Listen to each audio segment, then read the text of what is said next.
285 to 1. That's the average pay gap between a CEO and their worker. But for one single father, that statistic became a death sentence 4 days before Christmas.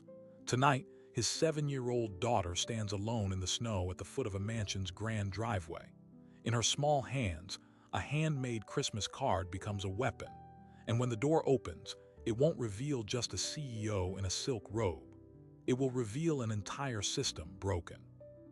That father is Mark.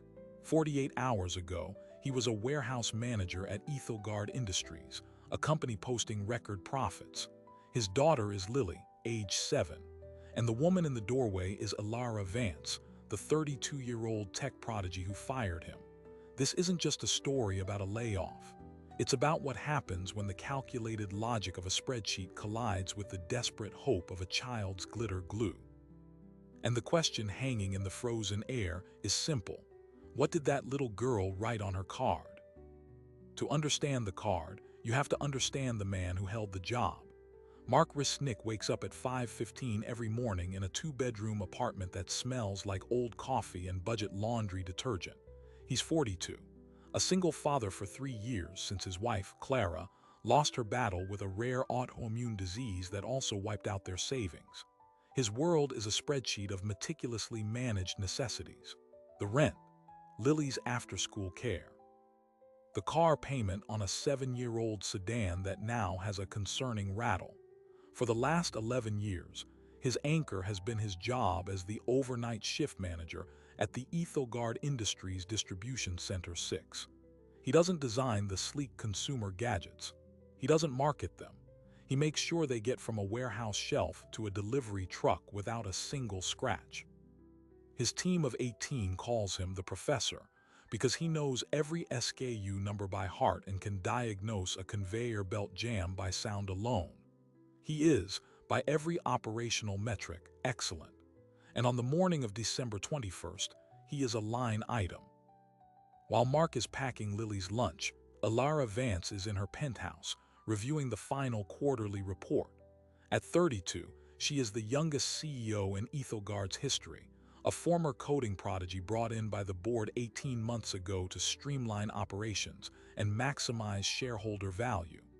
Her compensation package last year was valued at $28 million. The company is profitable, deeply profitable.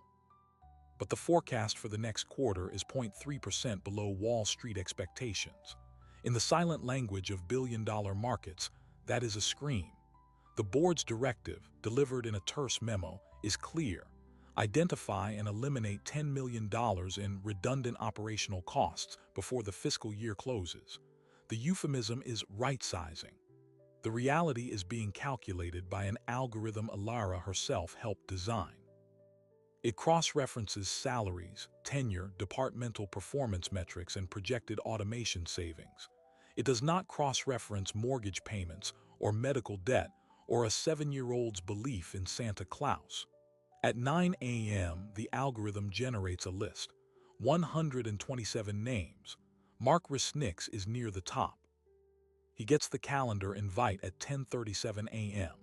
Year-end performance review, scheduled for 4 p.m. in the main conference room. His stomach tightens.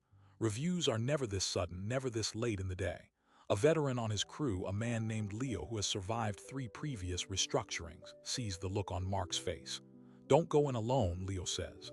"Bring a union rep." But Ethelgard successfully fought unionization 5 years ago. There is no rep to bring. Mark spends the afternoon moving through his duties like a ghost, the knot in his gut tightening with each passing hour. He texts Lily's babysitter, Maria, asking if she can stay late, just in case. At 3:55, he walks into the conference room. It's not his direct supervisor waiting for him. It's a woman from human resources he's never met, and Alara Vance. Meeting lasts 6 minutes. Alara does not look up from her tablet until the HR representative finishes reading the formal termination script. She then explains, with a chilling, analytical clarity, that the overnight shift management role is being consolidated. Automated inventory systems and a new logistics AI will handle 70% of his duties. The remaining 30% will be absorbed by a day shift supervisor. It is not a reflection of his performance, she states. It is an evolution of the business. She slides a severance agreement across the table. It offers 4 weeks of pay. In exchange, Mark must sign a non-disparagement clause and waive any right to legal action. He has 48 hours to decide.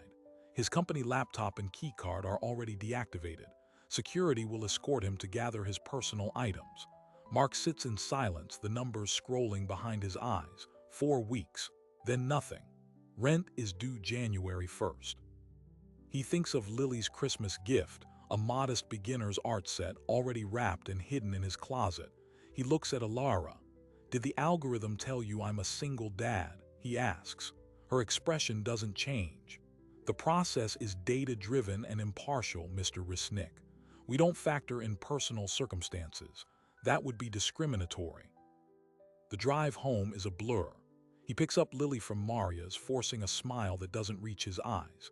"Daddy, did you have a good day?" Lily asks, clutching a drawing of a reindeer. "The best, sweetheart," he lies. That night after she's asleep, he sits at the kitchen table with a calculator and a stack of bills. The math is a quiet, suffocating horror. His savings are gone, spent during Clara's illness. The severance will cover 1 month's rent and utilities. After that, there is nothing. The job market in midwinter, for a man with his specific, now obsolete skill set, is a frozen wasteland. He applies for 17 jobs online before 2 a.m. He receives 3 automated rejection emails by sunrise.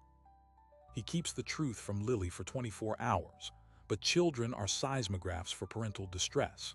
She sees the way he stares blankly at the cupboard, the missed calls from unknown numbers on his phone, the deep silence where his usual humming to the radio used to be. On the afternoon of the 22nd, she finds him sitting on the edge of his bed, head in his hands, a final notice for the car payment on the floor beside him. "Daddy, are you crying?" He pulls her into a hug. "No, bug. Just tired. A big kid at work told me a secret," she whispers. She says if you're really sad at Christmas, you can ask Santa for a job instead of toys. And you have to make him a special card so he knows you mean it. Mark's heart breaks. He holds her tighter. "That's a great secret, Lilypad, but Santa's really busy. We'll figure it out, you and me." He spends the evening crafting a new, stripped-down budget, a plan of sheer survival.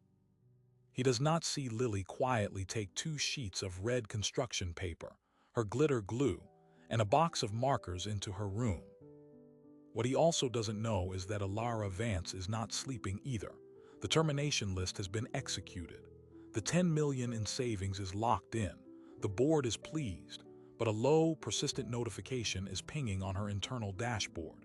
Employee sentiment analysis. Negative. Morale metrics across the remaining distribution centers have dropped 15%. Productivity is down 7%. There are whispers of a walkout at DC4. The cold logic of the spreadsheet is meeting the warm, messy resistance of human loyalty. Her chief of staff suggests a PR gesture, a holiday message to re-engage the team.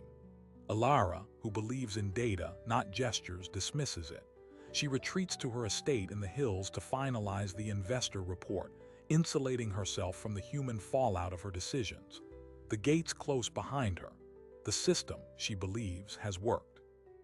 At 7 p.m. on December 23rd, Mark tucks Lily into bed, promising a big pancake breakfast in the morning. He misses the determination in her eyes. He misses the lump under her blanket where she's hidden her winter coat. And he absolutely misses the moment, an hour later, when she quietly creeps to the living room, takes the spare key from the hook by the door, puts on her pink puffy coat and her knit hat, and slips out into the freezing night. In her mitten-clad hand is a folded piece of red construction paper, sealed with a heart sticker. The walk to the bus stop is 6 blocks. The ride to the Wealthy Hill district is 20 minutes, and the walk from the last bus stop to the wrought iron gates of the Vance estate is half a mile, uphill in the snow. She is 7 years old, and she is going to deliver her Christmas card to Santa's chief helper, the boss lady who took her dad's job. The security camera at the Vance estate gate captures it all, a small, pink-clad figure, barely taller than the bottom rail, shuffling through the fresh snow. Lily doesn't know how to operate the intercom, so she does what a child would do. She slips through the decorative iron bars, the gap just wide enough for her, and begins the long walk up the illuminated driveway, her boots leaving perfect, tiny prints in the virgin snow. Inside the mansion, Ilara Vance is in her study, the glow of 3 monitors washing over her face. She's finalizing the investor report that will cite the 10 million in optimized efficiencies. A soft chime from her home security tablet interrupts her. Motion detected, east walkway. She expects a deer.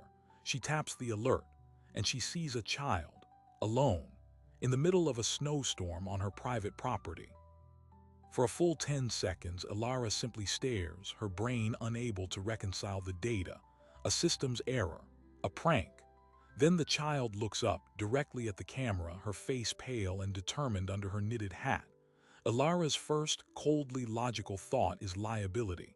Her second, a beat later, is a spike of something unfamiliar, alarm. She moves quickly, her silk robe whispering against her legs as she descends the grand staircase. She disables the alarm and opens the heavy oak door just as Lily reaches the top step. The scene freezes. The CEO in designer loungewear, backlit by the warm, expensive glow of a 15-foot Christmas tree. The shivering 7-year-old on the doorstep, holding up a glittering red card like a shield. The falling snow swirls between them. Ilara's voice, when she finds it, is sharper than she intends. "What are you doing here? How did you get in?" Lily, trembling from cold and now fear, simply extends the card further. "It's for you from my dad, please." Ilara's eyes dart past the girl down the empty, snow-blanketed driveway. No parent, no car, just those small, trailing footprints. The liability calculation in her mind explodes into a cascade of worst-case scenarios. Abduction, exposure, a lawsuit of staggering proportions. She has to get the child inside. Now. "Come in," she says, her tone forcibly softening. "It's okay. Come in where it's warm." At that exact moment, 5 miles away and 17 minutes too late, Mark Resnick's world detonates. He wakes from exhausted, worried sleep to use the bathroom and instinctively checks Lily's room. The empty bed hits him like a physical blow. A frantic search of the tiny apartment takes 45 seconds. She is gone. The spare key is gone. Her winter coat is gone. The panic is absolute, a white noise that drowns out all thought. He calls Maria, his voice cracking. No, she hasn't seen her.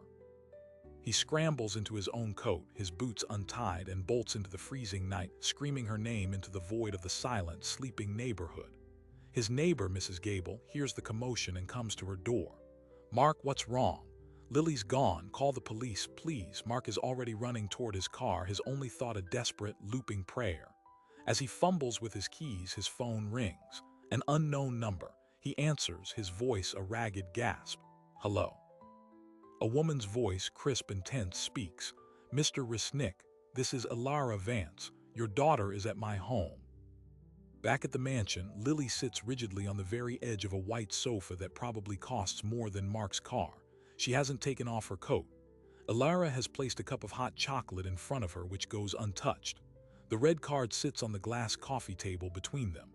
Ilara is on the phone with Mark, her back turned, trying to project calm control. "She's safe. She's here. You need to come and get her. The police are already on their way. I had to call them. There's a protocol." She hangs up and turns to face the child. Lily stares at her with a mixture of fear and defiance. "Why did you fire my dad?" The question, so direct and unadorned, slices through the formal tension. Ilara is prepared for hysteria, for tears. She is not prepared for a simple, devastating inquiry from a 7-year-old. She defaults to her professional script. "It was a business decision, Lily. It wasn't about him personally." Lily's chin trembles. "He cries at night. He thinks I don't hear." "Santa's supposed to help. That's what the card is for." She points a small finger at the construction paper. Ilara looks at the card. The glitter glue has formed shaky, determined letters. On the front it says, "To the boss lady." She picks it up. The heart sticker seal pulls away easily. Inside, in Lily's best handwriting, surrounded by drawn stars and snowflakes, is the message. It does not ask for a job. It does not ask for toys. It reads, "Please give my dad his smile back. I miss it. Love, Lily." The words land in the silent, opulent room with the weight of a physical blow. Ilara Vance, architect of efficient systems, conqueror of quarterly targets, feels something within her carefully constructed framework crack. This is not data. This is not a metric. This is a raw human outcome her algorithm was blind to. The redundant operational cost has a name. It has a daughter who misses his smile. Before she can formulate any response, the distant wail of sirens cuts through the night, growing rapidly louder. Flashing red and blue lights paint the falling snow outside the tall windows. The police have arrived. Two officers are at the door, their expressions serious. Alara explains the situation, presenting Lily as a found child. She mentions the father is en route. One officer, a veteran with kind eyes, kneels before Lily. "Hey there, you gave everyone quite a scare. Are you okay?" Lily nods silently, her eyes huge. "Did you write this?" the officer asks, gently indicating the card now in Alara's hand. Alara instinctively closes it. "It's personal," she says. The officer stands, his demeanor shifting slightly. "We'll need to see it, ma'am. It's part of the incident." As Alara reluctantly hands it over, Mark's sedan skids to a halt behind the patrol car, half on the manicured lawn. He erupts from the driver's seat, stumbling through the snow toward the open doorway. "Lily." He pushes past the second officer, falls to his knees, and gathers his daughter into a crushing embrace, his body shaking with relief and terror. "Baby, oh my God, baby. Never ever do that again." He looks up, his eyes meeting Alara's over Lily's head. In his gaze, she does not see anger. She sees a depth of fear and exhaustion so profound it is worse than hatred. The veteran officer, having read the card, looks from Mark's threadbare jacket to Alara's silk robe, from the child's terrified face to the CEO's stunned expression. The math is not kind. He hands the card back to Alara. "Social services will need to be notified," he says quietly. Standard procedure when a child is found unsupervised in these circumstances. The word social services ignites a new, more visceral panic in Mark. "No, please, she just got confused. It was a mistake. I was right here." The officer's voice is gentle but firm. "She was found 5 miles from home, sir, after midnight. We have to make the call. A child welfare investigator will contact you tomorrow." Mark feels the ground fall away. Losing his job was a financial catastrophe. The threat of losing Lily, even temporarily, is an existential annihilation. He holds her tighter. Alara watches this, the consequences of her data-driven decision spiraling far beyond a severance package. She speaks, her voice uncharacteristically quiet. "Officer, surely, given the circumstances, the holiday." The officer cuts her off. "The circumstances, ma'am, are that a man who just lost his livelihood was so distressed his 7-year-old felt she needed to walk across town to ask Santa for help. The law doesn't have a holiday clause. We'll need statements from everyone." For the next hour, the mansion's grand foyer becomes a crime scene of a different sort. Mark gives his statement, his voice hollow. Alara gives hers, her usual eloquence reduced to clipped, careful phrases. A paramedic checks Lily, who is declared physically fine but emotionally shaken. Through the window, a neighbor across the gated community has noticed the commotion. They take out their phone and start recording. The police cars, the frantic father, the little girl in pink being led to a patrol car to stay warm. They don't know the whole story, but they have enough. They post the 30-second clip to a local community forum with the caption, "Drama at the Vance estate. Cops and a kid involved. Something messed up." Mark is finally allowed to leave with Lily, following the police cruiser back to his apartment with a promise to await the visit from Child Protective Services. The silence in his car is heavy. Lily, cocooned in her booster seat, finally speaks in a tiny voice. "I'm sorry, Daddy, I just wanted to help." Mark reaches back, his hand finding hers. "I know, Bug, I know, but promise me no more secrets. We face things together, okay?" She nods, her tears finally coming. As he drives, the seed of a terrible, necessary thought takes root. He will need a lawyer, not just for the job, but for his daughter, and he has no money to pay for one. Alara Vance does not sleep. After the police leave, she stands in her silent, spotless foyer, the only evidence of the intrusion a small, melted puddle of snow by the door and the red Christmas card on her console table. She picks it up again. "Please give my dad his smile back." She walks to her study, opens the internal personnel file for Mark Resnick. The algorithm summary is clinical, role redundant, consolidation potential high, severance cost low. She clicks deeper. Performance reviews exceeds expectations for 11 consecutive years. Commendation notes prevented a $200,000 inventory loss during system migration. Trained 12 new hires. Zero safety incidents on shift. She stares at the screen. This was not an underperformer. This was a pillar. Discarded because a machine calculated his salary as a line item saving. For the first time in her career, Alara Vance feels the sickening vertigo of a catastrophic error.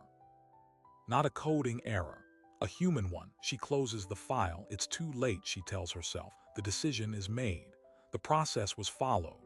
But the image of Mark Resnick's face, the raw fear when social services was mentioned, won't leave her. And the video, the one her neighbor took, is already beginning its journey. By 7 a.m., it has been shared 200 times. By 8 a.m., a reporter from the local digital news outlet, tipped off by a police scanner and the growing online whisper, calls Ethogard's corporate communications desk for a comment. They have one question. Is it true your CEO had a terminated employee's child brought to her home by police last night? The corporate communications desk at Ethogard has a standard 3-step protocol for media inquiries: acknowledge, deflect, and bury. This call at 8:04 on Christmas Eve morning breaks the protocol in under 30 seconds. The junior PR manager, expecting a question about quarterly earnings, stutters when he hears the actual query. He puts the reporter on hold and sprints to his director's office. 10 minutes later, the entire executive communications team is on an emergency video call. Alara Vance joins from her study, her face pale on the screen. The director, a man named Carl, speaks with strained calm. We need a statement, immediately. Deny any wrongdoing, express concern for the child, and emphasize that employee matters are confidential. Alara stares at the red card, still on her desk. What if we don't deny it? The silence on the call is absolute. Carl clears his throat. Alara, with respect, we cannot admit liability. The optics are catastrophic, a child welfare investigation on Christmas Eve. The narrative writes itself. Heartless corporation versus struggling single dad. Our stock price will tank. Before she can respond, her personal assistant messages her a link. The neighbor's video has been picked up by a local news blog. The headline reads, CEO's midnight visitor. Cops called to mansion after child's solo journey. It has 5,000 views and climbing. The dam has cracked, and the water is coming. Mark Resnick is living in a different kind of nightmare. At 9 a.m., a woman from Child Protective Services named Gina arrives at his apartment. She is not unkind, but she is thorough. She examines the home, checks the refrigerator, asks Lily gentle but probing questions about her routine, her feelings, why she felt she had to leave. Lily, clinging to her father, answers in whispers, I just wanted to help Daddy. Gina's report will determine if this is a case of neglect. Mark knows his apartment is clean but sparse, that his savings are zero, that his job is gone. He is, by the strictest definition, unstable. Gina finishes her notes and looks at him with a sympathy that terrifies him. Mr. Resnick, I see a loving father in a crisis, but the law requires me to consider the facts. A 7-year-old left her home unsupervised, traveled 5 miles via public transit, and was found on a wealthy estate after midnight. The system is going to see that as a failure of supervision. I'm required to open a case. You'll be assigned a family resource worker. There will be follow-up visits. If you cannot demonstrate stability, housing, income, the court may consider temporary placement. Mark feels the room tilt. Temporary placement, foster care.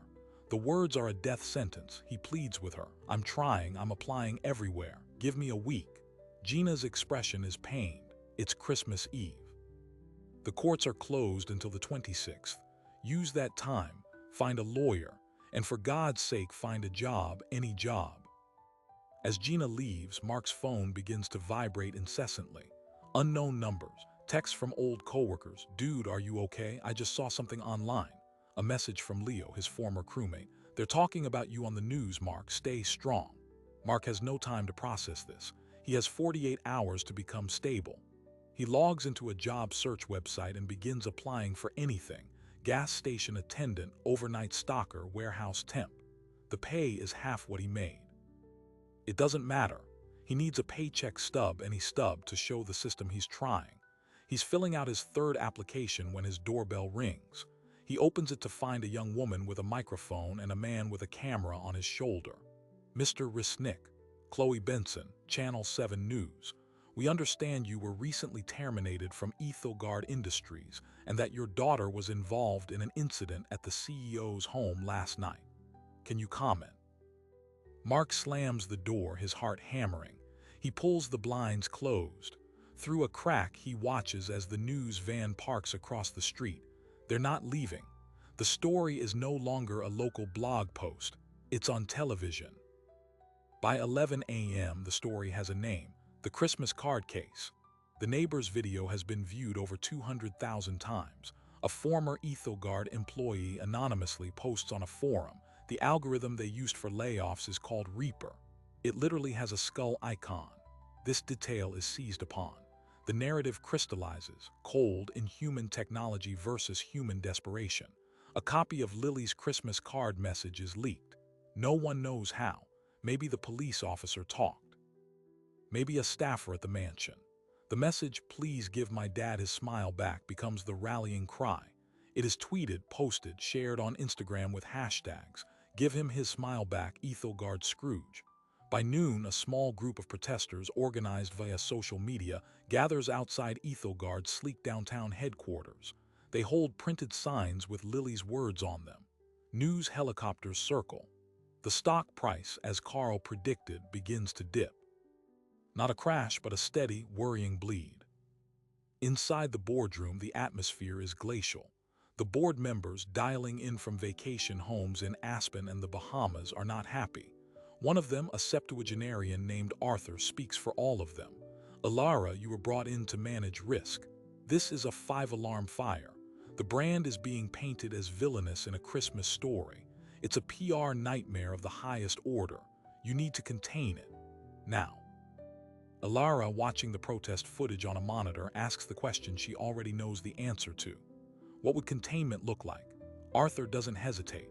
"You publicly state that Mr. Resnick's termination was a regrettable error in an otherwise sound process. You announce a review of the algorithm, and you offer him a generous severance, say 6 months, with a reinforced non-disclosure agreement. He goes away, the story loses oxygen, and we rebuild. It's clean. It's business." Alara thinks of Mark's face, the terror at the mention of social services. She thinks of the algorithm's cold verdict on a man with 11 years of excellence. A 6-month bribe to disappear. She surprises herself and the board by saying no. "No," Arthur's voice is dangerously quiet. "Explain." "The error wasn't in the execution," Alara says, her voice gaining strength. "The error was in the premise. We designed a system to cut costs without seeing the people it cuts. We didn't just fire Mark Resnick. We set in motion a chain of events that put his daughter in danger and brought child services to his door. Throwing money and an NDA at that doesn't fix it. It just continues the lie." Board is silent, processing what sounds dangerously like an admission of guilt. "Then what, Alara, do you propose?" She takes a breath. "I go see him today and I fix it." Arthur explodes. "Are you insane? You cannot be seen capitulating to public pressure. It sets a precedent for every future termination. This is a business, not a charity." But another board member, a woman named Priya, speaks up. "Wait. Arthur, look at the ticker. The stock is down 3% on a half-day of trading. On Christmas Eve, the public sentiment is 100% against us. If Alara goes, offers the man his job back with an apology, it could be framed as leadership. Humanity in the machine. It could turn the tide." The board argues for 20 minutes. Finally, they reach a fractured consensus. Alara can attempt a humanitarian gesture, but she is not authorized to reinstate him. She can offer a 1-year contractor position at a reduced rate with no benefits. It's a compromise that satisfies no one. It is, Alara realizes, the same cold logic in a slightly warmer package. At 2 p.m., Mark is trying to explain to Lily why they can't go to the Christmas Eve service at their church when a black town car pulls up behind the news van. Alara Vance steps out, dressed not in silk but in a sober, professional pantsuit. She ignores the reporter who immediately runs toward her and walks directly to Mark's door. He opens it before she can knock, his expression a mask of exhausted fury. "What do you want?" "To talk, Mr. Resnick. Please. 5 minutes." He wants to slam the door, but he sees the news camera trained on them. He lets her in, closing the blinds. Lily peers from the hallway. Alara doesn't sit. She speaks quickly, formally, offering the board's contractor proposal, its work, its income. It would allow you to close the CPS case. Mark listens, his arms crossed. When she finishes, he asks one question. "Do I have to sign something saying I won't talk about what happened?" "Yes." A standard non-disparagement clause. Mark shakes his head. "So my silence and my daughter's safety are worth a 1-year contract with no benefits. After 11 years, you're not here to fix anything. You're here to buy a cover-up." Alara flinches. "It's not that simple." The board Mark interrupts, his voice trembling with a quiet rage. "Get out. You fired me with an algorithm. You threatened my family with a bureaucracy. And now you're trying to bribe me with a temporary contract. The only thing your offer proves is that you still don't see me. You see a problem to be managed. Now get out of my home." Alara is left standing on the worn welcome mat. The reporter, Chloe, is waiting. "Ms. Vance, can you comment on your meeting? Did you offer Mr. Resnick his job back?" Alara says nothing, gets in her car and leaves. But the camera captures it all. The CEO's arrival, her brief meeting, her swift departure. The narrative hardens. The boss came, the boss offered a deal, the dad said no. The public, watching the edited clip on the news that evening, sees a hero and a villain. And the villain is losing. By 5 p.m. on Christmas Eve, the story is national. A cable news network runs a segment titled "The Two Christmases: Algorithms and Anguish." They interview an economist about wage inequality. They interview a child psychologist about the impact of parental job loss. They even track down Mark's former crewmate Leo, who speaks on camera, his voice thick with emotion. "Mark was the best of us. They threw him away like garbage. And for what?" To make the number on a spreadsheet a little bigger, the backlash escalates. A hashtag, #BoycottEthelgard, starts trending. A popular online influencer with 10 million followers posts a tearful video holding a handmade card, saying, "This is what corporate greed looks like." The company's social media accounts are flooded with angry emojis and screenshots of Lily's message. In the boardroom, the mood shifts from anger to panic. The stock after-hours trading shows another 2% drop. Arthur calls Alara, his voice stripped of its earlier bluster. "The contractor offer was a mistake. It looked weak. We need to be decisive. We're calling an emergency board vote at 8 p.m. The item on the agenda, leadership confidence." Alara knows what that means. They are going to fire her. She sits in her darkening study, the Christmas lights from her tree reflecting in the window. She has 1 hour before the vote. 1 hour to decide if she goes down with the ship she was hired to steer, or if she does the one thing she hasn't tried yet, telling the unvarnished truth. At 7:55 p.m., 5 minutes before the board vote that would end her career, Alara Vance does not join the emergency conference call. Instead, she logs into the company's internal video broadcasting system, normally reserved for quarterly earnings.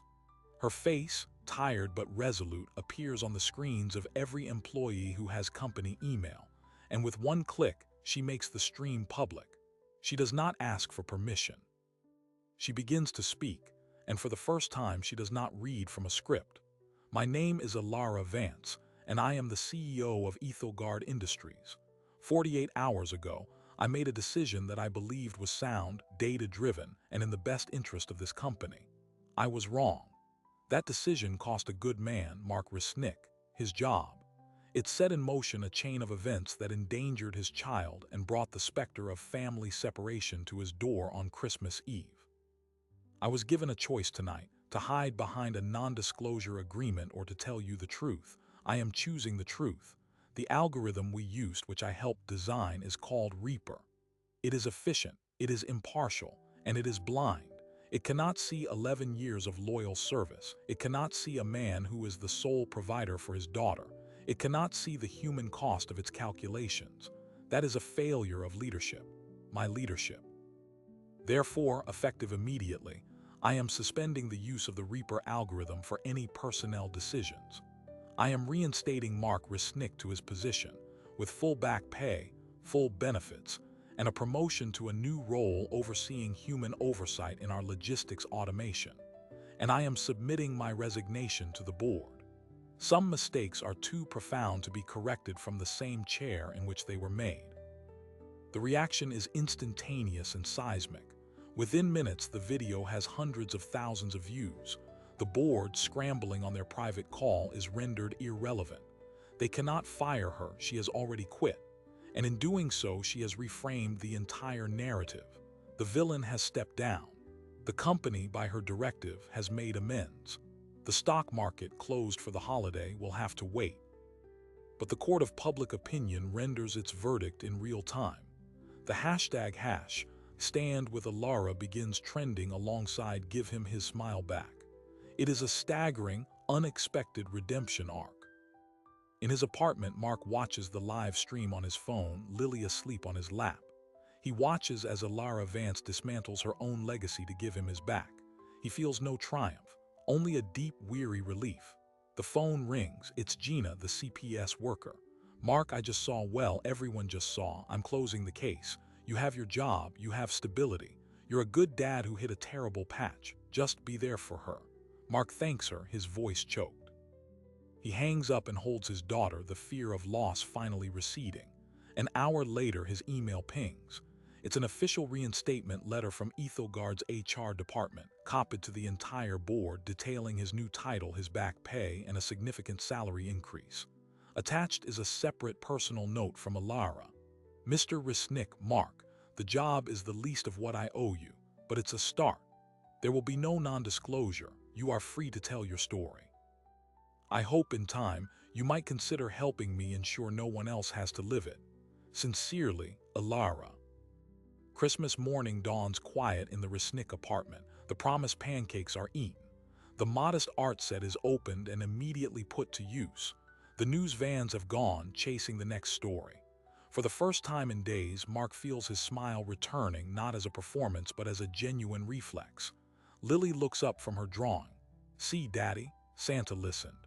He did bug, he really did. But the story does not end there. The board of Ethelgard, facing a public relations miracle and a shareholder base now applauding the humanization of their brand, does not accept Alara's resignation. They vote unanimously to reject it. Instead, they create a new position for her, Chief Ethical Officer, with a mandate to audit every algorithm in the company for human bias. Her first act is to appoint a panel that includes frontline employees, union representatives, and yes, Mark Resnick. The Reaper is not scrapped. It is rebuilt, with new parameters that weigh tenure, mentorship, and community impact. It is renamed the Sentinel. Mark returns to work the week after New Year's. He is met not with pity, but with a standing ovation from his old crew. Leo claps him on the back so hard he stumbles. His new role is to be the bridge between the warehouse floors and the data scientists, ensuring the machines serve the people, not the other way around. He keeps a folded, glitter-stained piece of red construction paper in his desk drawer. He looks at it often. Alara Vance, stripped of the CEO title, finds herself in a smaller office with a more profound mission. She and Mark develop a wary, then respectful, professional relationship. They co-author a white paper on ethical automation that becomes a standard in the industry. The Christmas card case becomes a business school study in crisis management and moral leadership. And Lily, her card, the original, is framed and hangs in the lobby of Ethelgard headquarters. Below it is a plaque that reads, "The smallest voice can change the largest system." She doesn't fully understand her role in all this. She just knows her dad smiles more now, and that to her was the entire point. 1 year later, almost to the day, Mark Resnick stands at a podium in a conference room. He is addressing a room full of executives, not as a former casualty, but as an expert. "My daughter asked me for one thing," he says. "She asked for my smile back. She didn't ask for a toy or a job or for anyone to be fired. She asked for a feeling. That's what gets lost in the data. The feelings, the human outcomes. We built a system that could calculate $10 million in savings, but couldn't calculate the cost of a father's smile. We fixed that system. Now, let me show you how. After his talk, Alara finds him. "You're good at this," she says. "Who knew?" He shrugs. "I just say what I see." She hands him an envelope, an invitation. The White House Office of Technology Policy is hosting a summit on equitable automation. They want us both to speak. Mark looks at the invitation, then at Alara. "Us?" She smiles, a real one. The ethicist and the operator, the data and the heart. They need to hear both. "So what do you say?" Mark thinks about the long, cold walk his daughter took, the glitter glue, the desperate hope. He thinks about the fear and the relief and the strange, new purpose that grew from it. He nods. "I say we go." The story of the Christmas card became a modern parable, but it didn't end in a conference room or a White House invitation. It ended in the quiet, ordinary moments it was meant to protect. It ended with a father reading bedtime stories without the weight of dread on his chest. It ended with a former prodigy learning that leadership isn't about being right, but about being responsible. And it ended with a 7-year-old girl who learned that her voice, however small, mattered. We tell ourselves that systems are too big to change, that algorithms are too complex to question, that the distance between a boardroom and a kitchen table is too vast to bridge. But this story proves otherwise. The entire chain reaction began not with a protest, or a lawsuit, or a shareholder revolt. It began with a child's act of love, expressed in glitter glue and construction paper. It was a human signal so pure and so powerful that it cut through the noise of a billion-dollar machine. The 285-to-1 pay gap is still a fact. Layoffs driven by cold data still happen every day. But in the wake of this story, over 36 major corporations adopted a new clause in their restructuring protocols, nicknamed the Lilly Check. It's a simple human review of any termination list by a panel that includes non-executive employees. It asks one question: what are the potential human consequences this data cannot see? It is not a perfect solution, but it is an acknowledgement that efficiency cannot be the only God we serve. Mark Resnick still works at EthoGuard. He teaches a course called Operational Empathy to new managers. Alara Vance, as Chief Ethical Officer, now audits AI systems for a living. And Lily, she's 8. She doesn't remember the fear of that night as sharply as her father does. She remembers the feeling afterward, that her dad was okay and that she helped. That, she says, was the best Christmas present.